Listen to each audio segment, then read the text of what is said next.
बालिका वधू भाग 18। सीता को कुछ नहीं होना चाहिए रानी।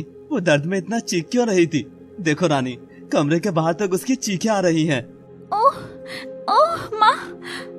उधर रानी और सीता अगल बगल में वार्ड में थी, जहाँ कुछ देर में अब पूनम माँ होने का एहसास महसूस करने वाली थी। वहीं उसके दिमाग में उस वक्त भी एक अजीब सी खुराफात ही चल रही थी। पूनम के लिए इस औलाद का आना मतलब टिकट टू ऑल जायदाद एंड प्रॉपर्टी था, और ऐसा तभी होता है जब उसके लड़का होता। लड़का क्यों? ये सुनकर गुस्सा आ रहा है ना आप सबको? मुझे भी आ रहा है, मगर यही समाज का कड़वा सच है, एकदम कड़वा। आह आह, क्या आफत है ये। इसे जल्दी से मुझसे निकालो कोई। आह, इतना दर्द। अरे शांत हो जा नालायक, अब क्या पेट चीर कर ही निकलेगा? डॉक्टर डॉक्टर जल्दी कुछ करो यार, मुझसे अब ये दर्द बर्दाश्त नहीं हो रहा। जैसे ही डॉक्टर पूनम के शरीर में इंजेक्शन लगाने वाली थी, पूनम गुस्से से डॉक्टर का गिरेबान पकड़कर उस पर चिल्लाती है। ये डॉक्टर, चाहे इंजेक्शन लगा या मत लगा, बस एक बात का ध्यान रख लेना, होना मुझे बेटा ही चाहिए। 9 महीने से इस औलाद को कोख में लिए घूम रही हूँ, अपना पूरा फिगर खराब कर दिया, इसलिए चाहिए तो मुझे बेटा ही। अगर बेटी हुई तो मैं कौन सा उसके गले में लटका कर भीख मांगती फिरूंगी। और ये कहते कहते दर्द से पूनम की जुबान चिपकने लगती है और डॉक्टर उसे इंजेक्शन लगा देती है। एक पढ़ी लिखी डॉक्टर के लिए ऐसी बात सुनना बड़ा ही अजीब था। हे ईश्वर, आज के समय में भी ऐसी मॉडर्न लड़कियों की इतनी गिरी हुई सोच होती है क्या, जो औलाद के होने से पहले ही उसका लड़का और लड़की होना डिसाइड कर दिया जाता है? मैडम, ये देहात है, यहाँ ये आम बात है। एनीवे सिस्टर, आप डिलीवरी की तैयारी करो, मैं दूसरे पेशेंट को देख कर आती हूँ। और डॉक्टर जाती है उधर फिर सीता के पास, जहाँ सीता को गर्भ में भयंकर दर्द उठ रहा था। दर्द की ज्वालामुखी से उसके बच्चे को कोई तकलीफ ना हो, इसलिए वह बिस्तर को मुट्ठी में भींचकर आंखों से चुपचाप आंसुओं को बहा रही थी, मगर मुंह से उफ तक भी नहीं कर रही थी। सिस्टर, ये भगवा साड़ी में कोई संत है क्या, जो इस हालत में भी सारा दर्द पी रही थी? ये जो दूसरी वार्ड वाली लड़की है ना मैडम, उसी के साथ है। बड़ी ही समझदार है, इतनी खराब हालत होने के बाद भी खुद को काबू में रखे हुए है। सीता अपना पेट सहलाते हुए गुनगुनाने लगती है। सो जा, सो जा, चुप हो जा, सो जा। डॉक्टर जैसे ही सीता के करीब आती है, तभी सीता डॉक्टर का हाथ थामकर बेहद दर्द भरी रिक्वेस्ट करती है। डॉक्टर, इंजेक्शन मत लगाना, सुना है यह मेरे बच्चे के लिए ठीक नहीं होगा। मैं इसके लिए तो हर दर्द सहन करने को तैयार हूँ मैडम। आप आगे की तैयारी करिए, मेरी औलाद अब बाहर आना चाहती है, उसे आजाद कर बाहर ले आइए अपनी माँ की गोद में। बाहर सीता के माँ बाप भी आ चुके थे। वो शर्मन रानी को साथ खड़ा देख रहे थे। रानी शर्मन को हिम्मत देते हुए उसके हाथों को थामे हुई खड़ी थी। श्याम कविता शर्मन से खफा थे, इसलिए वो दोनों रेखा और विजय से भी बात नहीं करते हैं, पर रानी फिर भी उनके पास जाती है। आंटी जी, सब ठीक हो जाएगा। हाँ बिटिया, ठीक होना ही पड़ेगा। वैसे भी और कितना दुख लिखा है मेरी बेटी के भाग्य में भगवान ने। अब बारी खुशियों की आएगी, है ना जी? सुनो, दामाद जी का ध्यान रखो, तुम बड़े ही परेशान नजर आ रहे हैं ये पूनम के लिए। शर्मन ये सुनकर शर्मिंदा होकर नजरें फेर लेता है। हाँ, ईश्वर उसकी औलाद और उसे भी स्वस्थ रखे। जो लोग मन के सच्चे और अच्छे होते हैं ना, वह लाख बुराइयों से भरे इंसान का भी बुरा नहीं मांगते हैं। ऐसा ही था सीता का परिवार भी। डॉक्टर सीता की नब्ज चेक करती है। ओ माय गॉड, ये तो क्या हुआ मैडम? डॉक्टर बिना कुछ बोले घबराती सी बाहर आती है। इसमें सीता की फैमिली कौन सी है? और तभी कविता, श्याम, रेखा, विजय, शर्मन और रानी सभी एक साथ सामने आकर कहते हैं कि वे लोग सीता का परिवार हैं। देखिए, ये एक प्रीमेच्योर डिलीवरी केस है, यानी कि वक्त से पहले शिशु गर्भ से बाहर आने वाला है। ऐसे में सीता की डिलीवरी नॉर्मल नहीं हो सकती। उसका कमजोर शरीर डिलीवरी का दर्द नहीं झेल सकता। अब हमें सर्जरी ही करनी होगी। हाँ तो करिए मैडम, जैसा आपको ठीक लगे करिए, मगर सर्जरी करने में बड़ा रिस्क है। ऐसे लग रहा है जैसे सीता के शरीर के फंक्शन अंदर से कोई लड़ाई लड़ रहे हों। ऐसे में सर्जरी के दौरान सीता की जान को खतरा हो सकता है। तो आप बताइए कि अगर केवल एक को ही बचाना हो तो किसे बचाएं? ये सुनते ही शर्मन बिना सोचे समझे कहता है, मेरी सीता को इसमें क्या सोचना, क्या पूछना? जब मेरी सीता नहीं तो माँ के बिना वो बच्चा भी दुनिया में आकर क्या करेगा? आप सीता का ध्यान रखते हुए ही सर्जरी करिए डॉक्टर। बस मेरी सीता को कुछ नहीं होना चाहिए। अब मैं उसे नहीं खो सकता किसी भी हालत में। हाँ, मेरी बच्ची को ही बचाइए, बाकी सब रब राखा, ईश्वर सब ठीक करेगा। ठीक है, आप में से कोई एक डिलीवरी के वक्त मौजूद रह सकता है।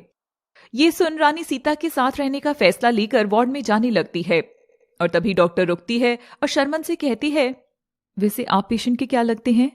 मैं सीता का पति हूँ। ओके, और दूसरे पेशेंट के, उनके क्या लगते हैं? ये सुनते ही शर्मन चुप हो जाता है और सबकी ओर देखता है। सब इस सवाल पर उसे घूर रहे थे। उसका, हाँ वो मेरी दोस्त है। ओके, तो आप उनके पति को भी बुलवा लीजिए। अच्छा, आपकी पत्नी को कोई भारी चिंता थी क्या? उनका स्ट्रेस इतना अधिक बढ़ा हुआ था कि वो अभी ठीक से रिस्पॉन्ड भी नहीं कर पा रही हैं। ऐसी हालत में इतना स्ट्रेस होना उनके और बच्चे दोनों के लिए खतरनाक है। शर्मन सारी कहानी जानता ही था, मगर अब तो तीर बाण के पार कर चुका था। वह पछतावे के सिवा और कर भी क्या सकता था। सिस्टर, दूसरे असिस्टेंट डॉक्टर को तुरंत पेशेंट पूनम की डिलीवरी के लिए भेजो, मैं सीता का ऑपरेशन करने जा रही हूँ। और दोनों डॉक्टर्स अपने वार्ड में चली जाती हैं। बत्तियां जलती हैं और काम शुरू होता है। एक तरफ पूनम की भयानक चीखें और दूसरी ओर सीता की मजबूत भरी चुप्पी थी। बाहर ऑपरेशन रूम में जाने से पहले रानी शर्मन के साथ खड़ी थी। सोचा है तुमने कैसे पार करोगी सीता की दी हुई अग्नि परीक्षा को? रानी यार, वो विनोद कहीं गायब हो गया है। बिना उसके तो मैं अपना सच सीता को बता भी नहीं सकूंगा। दुनिया गोल है ये हम सब जानते हैं, मगर विश्वास तब कर पाते हैं जब ऐसी चीजें होती हैं। कल जो शख्स सीता को अपने पवित्रता साबित करने के पीछे पड़ा था, आज उसे ही अपने प्यार सीता के सामने साबित करना पड़ रहा था, जबकि सीता तो बस शुरू से ही अपनी सादगी को ओढ़े हुए थी। वैसे तुम्हें पता कैसे चला कि विनोद और पूनम के बीच ही साजिश चल रही है? उस वक्त पूनम के कमरे की ओर जाते हुए मुझे कुछ आवाजें आई और जब पूनम ने कहा कि वो इतनी हंसकर उसकी माँ से बात कर रही है, तभी मुझे शक हुआ कि पूनम के तो उसके माँ बाबा किसी से बात ही नहीं होती है, तो फिर पूनम आखिर करना क्या चाह रही है? और मैं वहीं छिपकर उन दोनों की सारी बातें सुनने लगा कि कैसे वो बच्चा मेरा नहीं बल्कि उस विनोद का है। शर्मन, ये पूनम तो बड़ी ही शातिर है, इसका कुछ तो करना ही पड़ेगा। मैं जानती हूँ इसके साथ क्या करना चाहिए। ओह गॉड, जल्दी से इस इडियट को बाहर निकालो मुझ में से। इतना दर्द कौन बर्दाश्त करता है? डॉक्टर,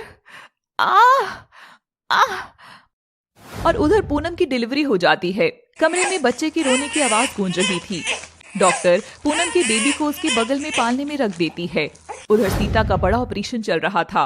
रानी पूरे समय सीता का हाथ थामे खड़ी थी। हे भगवान, इस नन्ही पंखुड़ी पर रहम करो। पर ईश्वर जैसे अपनी छड़ी घुमाएगा, सब कुछ वैसा ही होगा। ईश्वर को तो कुछ और ही मंजूर था। डॉक्टर ऑपरेशन रूम की लाल बत्ती बंद करती है। ये देख शर्मन की धड़कनें जम सी गई। उसका दिल जोरों से धड़क रहा था कि डॉक्टर कब आकर बोले कि अपनी सीता से मिल लो। रूम का दरवाजा खुलता है और रानी और डॉक्टर दोनों बाहर आती हैं। डॉक्टर के हाथ में बच्चा होता है और रानी की आंखों में आंसू। जब डॉक्टर ऑपरेशन कर रही थी, तभी वह देखती है कि बच्चे की ग्रोथ समय से पहले अच्छी है और वह मां से बाहर आ सकता है। ओ नो, ये क्या? इसका मतलब कि सीता के बचने की चांसेस नहीं है। ये आप क्या कह रही हैं मैडम? सिस्टर, पेशेंट को और इंजेक्शन लगाओ। और कुछ पल बाद मॉनिटर पर सीता की धड़कनें रुक जाती हैं। कमरे में एकदम सन्नाटा छा चुका था। रानी का हाथ पकड़े हुए जो सीता थी, वो अब लाश में बदल चुकी थी। रानी की आंखों से बस आंसू आ रहे थे। सीता तो जा चुकी थी, मगर डॉक्टर के हाथ में सीता का बच्चा था, जिसकी रोने की आवाजें पूरे कमरे में गूंज रही थी। हे ईश्वर, ये कैसी लीला है? एक तरफ तो देता है और दूसरी ओर छीन भी लेता है। एक बिन माँ की औलाद आखिर जिएगी कैसे? रानी सीता का पीला पड़ चुका चेहरा देखकर उसका माथा चूमती है और सिर सहलाती है। शर्मन सामने खड़ी रानी और डॉक्टर को देखता है और रो देता है। शायद बिन बोले वहां खड़े सब लोग ही समझ चुके थे। मुबारक हो, सीता को बेटा हुआ है। शर्मन बच्चे को गोद में उठाता है। बच्चा उसे देख मुस्कुरा देता है। शर्मन की आंखों से आंसू छलकते हुए बच्चे पर गिर रहे थे। सीता! ये सुनते ही रानी फूट पड़ती है। सीता चली गई शर्मन, हमारी सीता जा चुकी है। ये सुनते ही कविता जोर से चीखते हुए बेहोश हो जाती है। चारों ओर बस रोने चीखने की आवाजें थी। जानते हो शर्मन, इतनी पागल थी वो कि जाने से पहले भी कोई शिकायत नहीं की, कुछ नहीं बोली, बस चुपचाप गहरी नींद में सो गई। बस एक संदेशा तुम्हें देने को कहा था उसने। सीता दर्द में तड़पते हुए रानी का हाथ थामती है और मंदी आवाज में बोलती है, रानी जी। रानी सीता के मुंह के पास जाती है।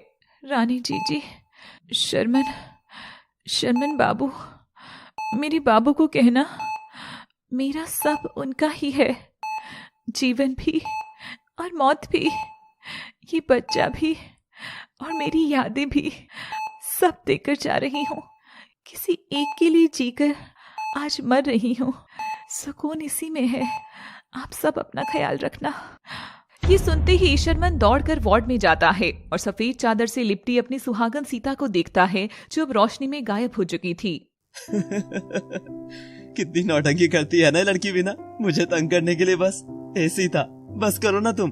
अभी भी बचपना गया नहीं ना तुम्हारा, जो इधर आकर रोट कर सोई हो। अरे ये जगह सोने की नहीं है बाबू, उठो, चलो घर चलो। अब देखो तो हम दोनों का कितना प्यारा लल्ला हुआ है। और शर्मन सीता के बगल में उनका बच्चा रख देता है, पर सीता तो जा चुकी थी। ये कोई नकली कहानी होती तो शायद शर्मन की बातों से अभी सीता में फिर से प्राण आ जाते, मगर यहाँ तो किस्मत अपनी कहानी लिख चुकी थी। शर्मन सीता के शरीर का हाथ थामकर खूब रोता है। सीता, हो सके तो मुझे माफ कर देना। मैं तुम्हें ब्याह कर तो ले आया था, मगर कभी भी पत्नी होने का दर्जा ठीक से दे नहीं पाया। इससे अच्छा था तुम कुंवारी रहकर अपने मायके में रानी की तरह रहती। मैंने तुम्हारी जिंदगी नरक कर दी थी ना सीता। ओ सीता, उठकर अपने बाबू के गाल पर तो चांटे तो लगा जाओ। सीता उठो ना, मैं तुम्हारा प्यार नहीं नफरत डिजर्व करता हूँ, मगर जाने से पहले भी प्यार देकर मुझे अपनी ही नजरों में मत गिराओ सीता। वापस आ जाओ, वापस आ जाओ। मगर सीता के शरीर में कोई हलचल नहीं थी। शर्मन वहीं कोने में बैठकर रोई जा रहा था। सीता की लाश के पास उसका बच्चा रखा हुआ था, जो अपनी माँ को महसूस कर अटखेलियां करते हुए उसकी उंगलियां पकड़ लेता है। कितना सुकून है यहाँ पर, अब बस यहाँ से कहीं नहीं जाऊंगी। तभी पेड़ के पीछे से सीता को बच्चे की रोने की आवाज आती है। सीता वह रोना सुनकर बेचैन हो उठती है। ओह, ये नन्ही जान रो रही है, मेरी आत्मा कलप रही है। कौन हो बेटा तुम? ये सुनते ही वह बच्चा सीता के गले लग जाता है। माँ, तुम क्यों चली आई यहाँ? माँ, कौन हो तुम? तभी पीछे से सीता के कंधे पर कोई हाथ रखता है और वह चौंक कर पलटती है तो वह एक प्यारी नन्ही बच्ची खड़ी होती है। तुम यहाँ? माँ, मैं तुम्हें लेने आई हूँ। तुम और मैं अब हमेशा के लिए यहीं रहेंगे। दोनों ही सीता के बच्चे थे। बच्ची सीता की सुंदर कल्पना का हिस्सा थी। वही सीता का बच्चा अब इस दुनिया में आ चुका था। माँ, भूख लगी है, बहुत जोर से भूख लगी है। ये सुनते ही सीता बुरी तरह से हिल जाती है।